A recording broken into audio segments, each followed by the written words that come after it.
Hi everyone, I'm Jenny, and I'm also known as the Dragon Lady because I've written a series of books about dragons. And I've got a question for you, and that is who here likes dragons? And that is good because there are lots of dragons in my books.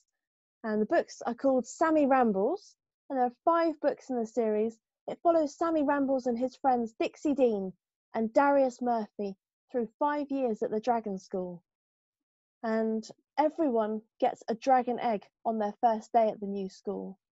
And their eggs hatch out into their own pet dragons, and each child has to look after their dragon and teach it to breathe fire and to fly. And all's going well for Sammy Rambles and his friends until they learn of a dark fate hanging over the school. There's an enemy that I've created, and I was trying to think, what's the scariest thing? And I thought it's the unknown, it's the fear of the darkness. So I've created the shape, and that's the hooded characters you can just see there on the cover. And they are trying to destroy all the dragons and close the school.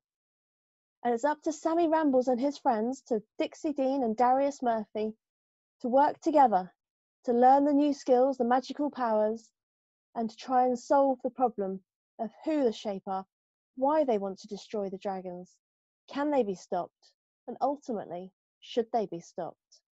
So I'd like to read to you a little bit of chapter 1 from the books, and then I can come back, explain a little bit more of the story, and then read a second chapter, and then some questions.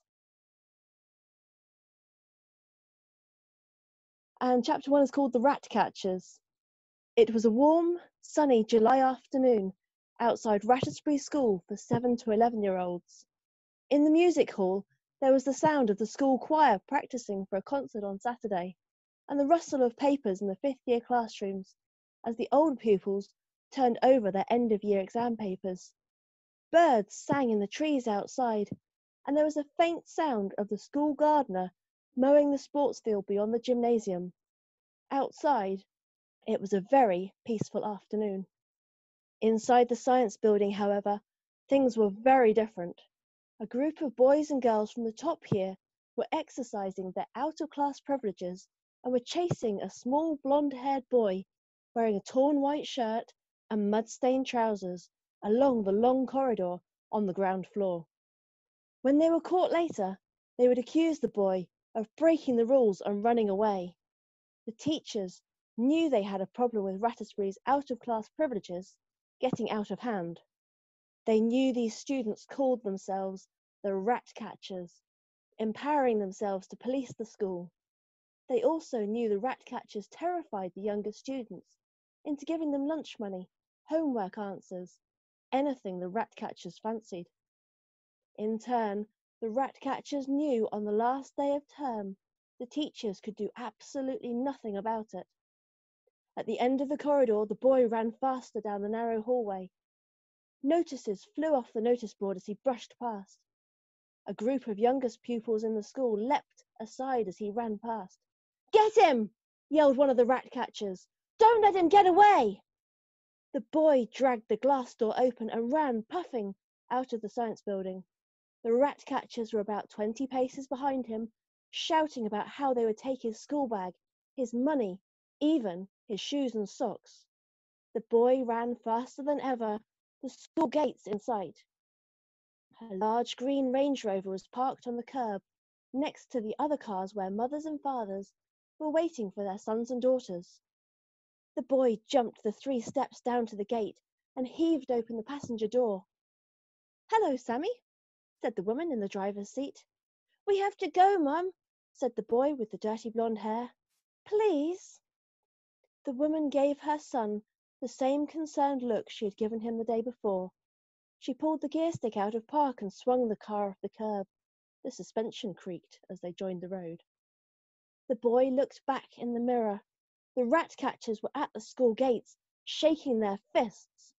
One of them was holding a hockey stick to the throat of another boy, someone from his class.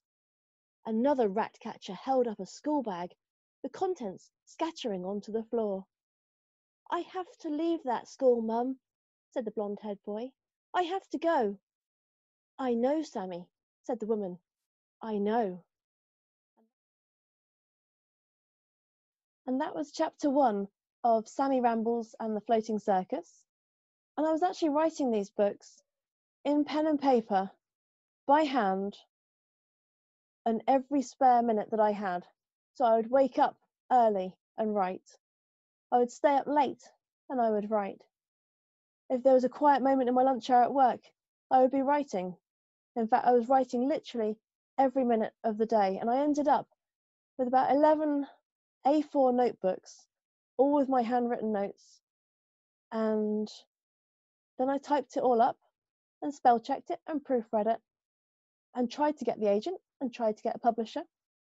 And unfortunately, perhaps there's lots of similar authors in this position, there were a few rejections and a few letters and a few people who said, yes, it's good, but not right now. And they were obviously the ones who didn't bother writing back at all. So I was a little bit disheartened. I felt like I'd failed. I'd failed myself, I'd failed Sammy Rambles, I'd failed all the dragons in the dragon world that I'd created as well.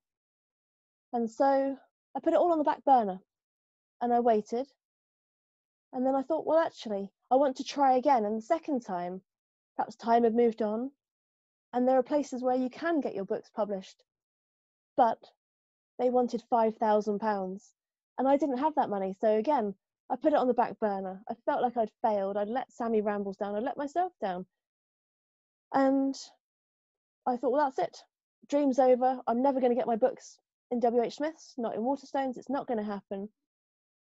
And then it was at Christmas 2016 that I actually decided I'm going to try again. I owe it to Sammy Rambles. He has helped me through a difficult part of my life.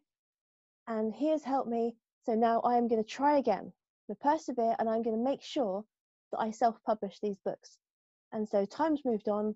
The tools are available. And I'm very grateful to Amazon and KDP for giving me the facility to self-publish the books, to have the worldwide distribution, to be able to take books and dragons to Comic-Cons, to events, to fairs, to schools, libraries.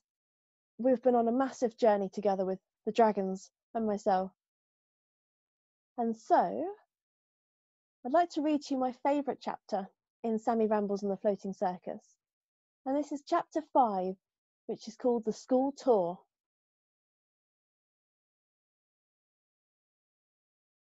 I'm at Dragomir's, Sammy whispered to himself. He leaned over and picked up his new possessions. He picked up the egg last, half expecting something terrible to happen. What if he dropped it? He thought.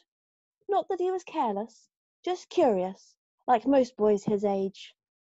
Kyrillan, Sammy said to the egg, thinking that the others probably had normal-coloured eggs with normal names. And, he thought, who gives eggs names anyway? He stroked the surface of the green egg. It wasn't quite rough and wasn't quite smooth. A bit like used sandpaper, he decided. Kyrillan, Kirillan, Kyrillan. The name was growing on him. Kyrillan, said Sammy, trying out the name for the 5th time, and then it happened. The egg stirred in his lap. A large crack split down the left-hand side. Oh no, whispered Sammy, just what I need on my first day. He pressed his fingers against the egg to try and stop the crack from widening, but to his horror it had the opposite effect, and a piece of the egg came away in his hand. A dark green liquid oozed from inside the egg. Sammy stared. He had absolutely no idea what to do. Through a chink in his curtain he could see the other curtains were drawn. A faint snore came from Darius's direction, and he was fairly sure everyone else was asleep. Resigned to the fact the egg was going to hatch anyway, Sammy poked the green goo. Come on then, open sesame, he muttered, pulling at the eggshell to let more of the goo out. As the second piece of shell came away, the egg let out a high-pitched scream and burst open. Pieces of slime and shell flew up and hit Sammy in the face. Ew! Sammy wiped the slime with his arm and stared at the sheer amount of green goo in his lap. He got his second shock that morning when the goo wriggled and a pair of large black beaded eyes swung around and stared straight back at him. Sammy screwed up his nose.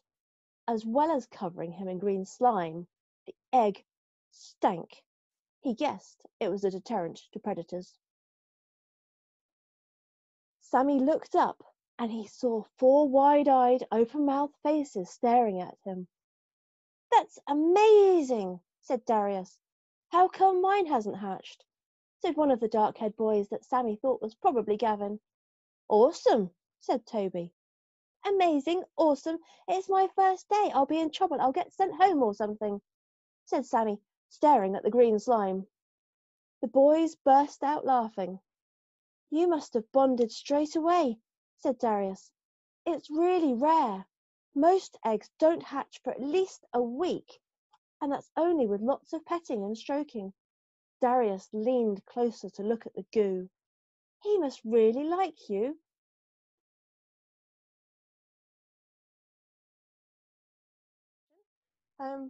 Why did I choose to write about dragons? For me personally, I love dragons. I love the whole idea. We've got Chinese dragons, Welsh dragons, Cornish dragons, St. George and the dragon. There are lots and lots of dragons in the world. And yes, I could have written about dinosaurs. I could have written about unicorns. But for me, writing about the dragons is where my passion comes for the writing.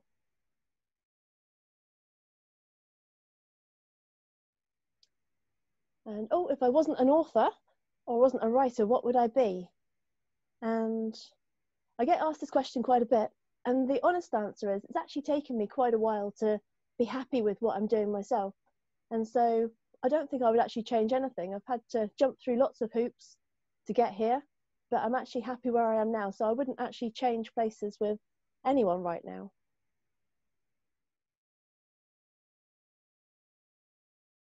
Another question, what does Validus Aureus Draco? That is the school motto, and it actually means mighty is the golden dragon. So Validus Aureus Draco, mighty is the golden dragon, and that features in the books, and you'll find the golden dragon is actually quite a key part later on in the series.